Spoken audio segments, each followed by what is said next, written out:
No niin, terve taas. Meillä on tässä nyt erikoisjaksona tehdään se, tai ainakin yritetään tehdä sitä bröttiä, mistä oli yhdessä erikoisjaksossa äitin luona vähän puhetta.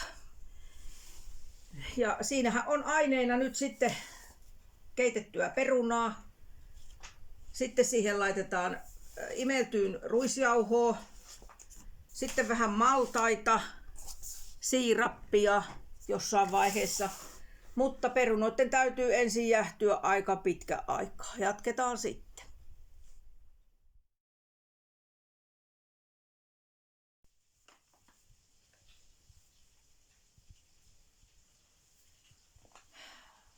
Lisätään tähän nytten ruisjauhoa.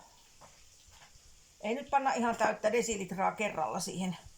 Ja mä sekoitan tämän ja sitten tämä laitetaan tuonne hellan päälle imeltyyn. Joo, laitetaan siihen päälle sitten lisää vähän. Joo.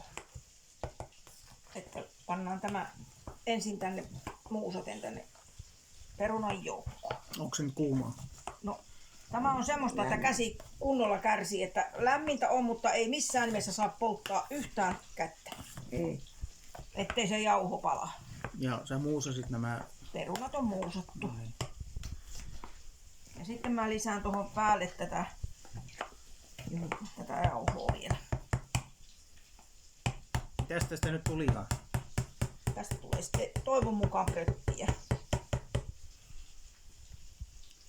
Mä ripistelen sitä tähän nyt tätä jauhoa päälle. Ja siitä voi tehdä sitten sakeampaa tai löysempää, miten. Ja pannaan pikkasen tätä päälle, kun mä panen tuohon hellan reunalle, että imeltyy. Että se ei saa olla kauhean kuumassakaan, mutta selleen, että se vähän imeltyy. Pannaan se tänne. Ihan niin kauaksi, ettei se ei kuumia liikaa. Joo, mä panen sen tänne ihan, että se ei ole edes hellalla, vaan se on täällä itse asiassa niinku, kunhan mä nyt saan sen sinne johonkin oikealla lailla.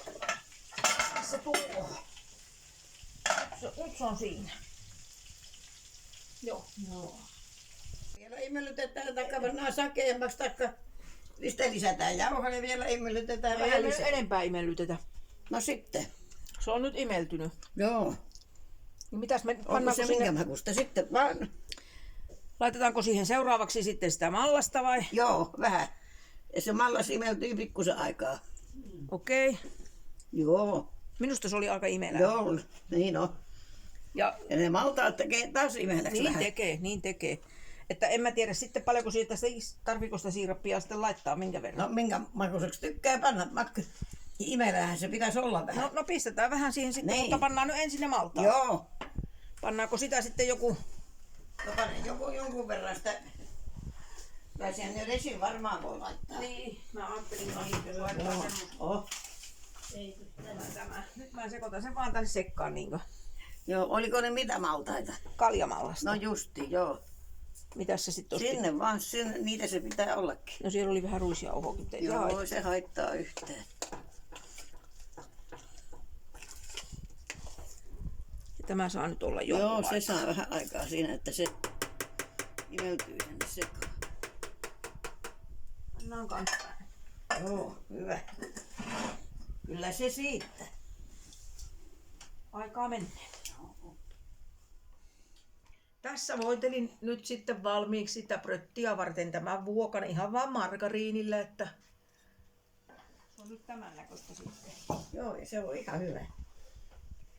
Ei muuta kuin siihen sekoitat vaan sitä siirappia. Ja suolaa. Niin. No minäpäs panen nyt sen suola ensin ja mä en pass sitä kuin puoli Ei teelusikkaa. tarvitsekaan, ei siihen tarvitse yhtään enempää panna. Puoli teelusikkaa. Joo, että se vesimaku lähtee pois. Niin, ja sitten pannaan tuota siirappia semmonen noin ruokalusikka. Joo, Se on siinä. sekoittaa, niin näkee tarvitseeko lisätä.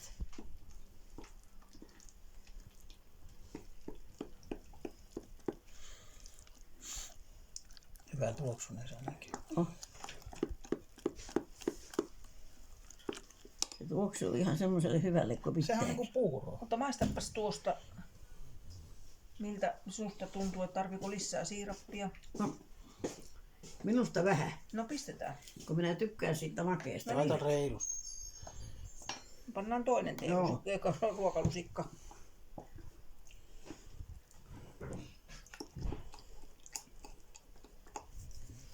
Joo. Justi. Ottapas nyt sitä itsekin. Nyt varmaan on. On.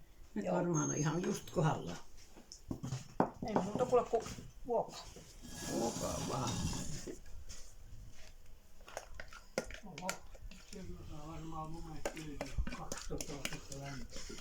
Joo.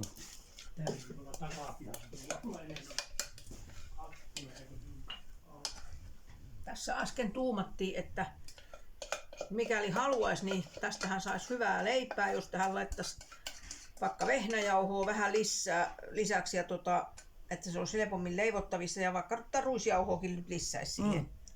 Mutta tää nyt pannaan uuniin paistuu semmoiseen 170 asteeseen. Se saa siellä hiljaa paistua kypseksi. Me viedään tämä nyt vaan uuniin. Siitä tulee hyvä.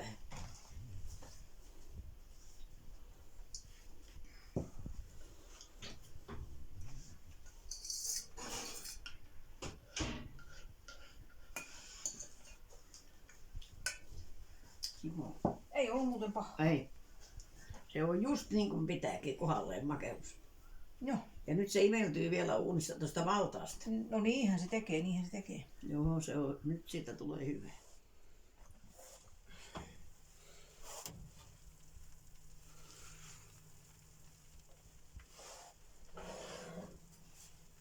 Pistä nyt uunin kiinni. Se kohos siellä oikein. Joo. Mäpäs otan meille nyt semmoisen pienen maistikupin ja maistetaan maidon kanssa sitä. Eikö? Joo, se oikein kohos ajatella. Se turvas, se, No, varmaan se mallas. niin. Onko se oikein värinen nyt? On. Niin minäpäs otan täältä kuule. Röppiä siis.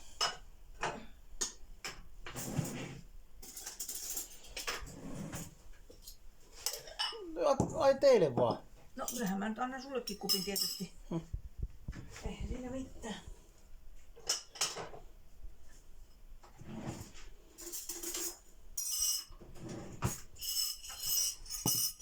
Otan täältä nyt maitoa.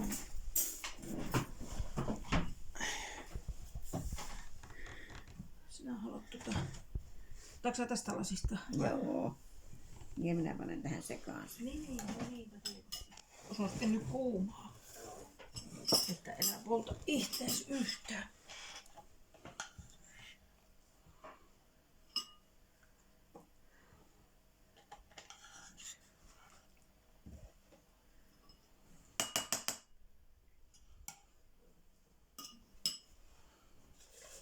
Varovasti. On tullut ihan kuin mämmiä.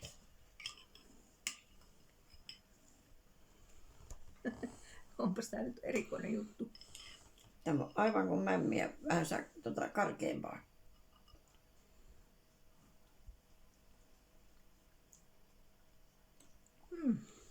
Mutta ei pahaa. Mutta tää voisi mennä vaikka semmoisena, Puurona. no justiin meisin sanoa, että vähän niinku puuron versiona. Niin on.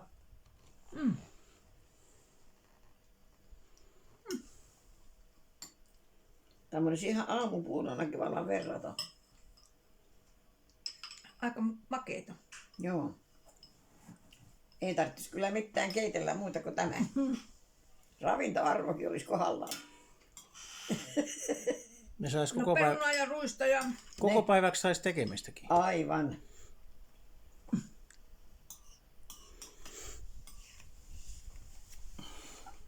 Joo. Erikoinen juttu.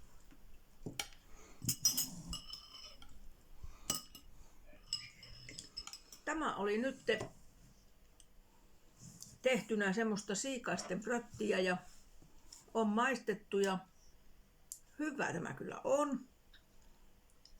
Menis vaikka puurona, jos paistaa pitempään ja antaa olla niinku tiiviimpää, niin sitähän sitten voisi vaikka niinku ottaa palan matkaa, mutta nyt tämä meni tämmöisenä vähän puuronmaisempana versiona ja ihan hyvää. Oh. Ei muuta kuin On tosi teidän hyvä. kannattaa joskus näitä perinneasioitakin kokeilla. Joo, ihan voisi. Kiitos jaksosta. Heippa heippa.